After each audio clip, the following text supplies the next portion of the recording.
अमरावती शहरातील शिवटेकडी येथे छत्रपती शिवाजी महाराजांचा जन्मोत्सव मोठ्या उत्साहात आणि जल्लोषात साजरा करण्यात आला। शिवटेकडीवरील छत्रपती शिवाजी महाराजांच्या स्मारकाला मान्यवरांनी पुष्पहार अर्पण करून अभिवादन केले।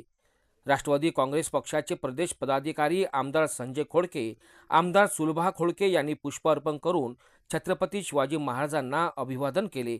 सोबतच महापौर श्रीचंद तेजवानी, उपमहापौर सचिन भेंडे, राष्ट्रवादी पक्षनेते अविनाश मार्डीकर, चेतन गावंडे तसेच भाजपच्या नगरसेविका सुरेखा लुंगारे यांच्यासह सर्वपक्षीय नगरसेवकांनी यावेळी हजेरी लावली। उपस्थित महापौर, उपमहापौर आणि नगरसेवकांनी सुद्धा शिवाजी महाराजांच्या स्मारकाला पुष्पहार अर्पण करून अभिवादन केले। यावेळी राजकीय मतभेद बाजूला ठेवत सर्वांनी एकत्र येत शिवजयंती साजरी केल्याचे चित्र शिवटेकडीवर पाहायला मिळाले।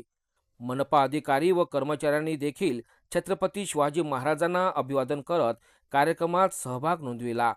शिवटेकडी परिसरात घोषणांनी आणि शिवभक्तांच्या उपस्थितीने उत्सवी वातावरण निर्माण झाले होते।